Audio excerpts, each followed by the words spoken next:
युवती की मौत में धर्म परिवर्तन का केस दर्ज। सनातन धर्म छोड़ने के लिए पड़ोसी बना रहा था दबाव। इंदौर में शुक्रवार सुबह एक दिव्यांग युवती काजल पिता गोपाल यादव की मौत हो गई थी। इस मामले में मृतका के परिवार ने थाने में अर्थी ले जाकर हंगामा भी किया था। उनका कहना था कि पड़ोसी द्वारा लगातार धर्म परिवर्तन का दबाव बनाया जा रहा था, जिससे पूरा परिवार तनाव में था। पड़ोसी ने पिता पर झूठा केस भी दर्ज करवा दिया। इसके बाद से पिता घर नहीं आ रहे थे। पिता की याद में युवती रात भर रोई और सुबह नहीं उठी। पुलिस ने अब इस मामले में मृतका के घर के सामने रहने वाले परिवार के पति पत्नी और बेटी पर धर्म परिवर्तन के लिए दबाव बनाने का केस दर्ज किया है।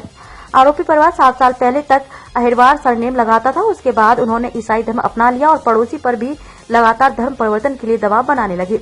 विजयनगर पुलिस तीनों आरोपियों की तलाश कर रही है। विजयनगर इलाके के सोलंकी परिवार ने अपने घर के सामने रहने वाले दशरथ टोनेरे, उनकी पत्नी रेखा टोनेरे और बेटी रवीना टोनेरे पर धर्म परिवर्तन के लिए दबाव डालने का आरोप लगाया था। उनका कहना है कि ये सब लोग हमेशा हमसे विवाद करते रहते। कुछ दिन पहले दशरथ टोनेरे ने पिता पर विजयनगर थाने में महिला को छेड़ने का झूठा केस दर्ज करा दिया था, जिसके चलते दिव्यांग बेटी काजल तनाव में थी। काजल की बड़ी बहन खुशबू यादव ने दशरथ टोनेरे, रेखा टोनेरे और उनकी बेटी रवीना टोनेरे के खिलाफ धमकी देने और मध्य प्रदेश धार्मिक स्वतंत्रता अधिनियम 2021 के तहत केस दर्ज करवाया है।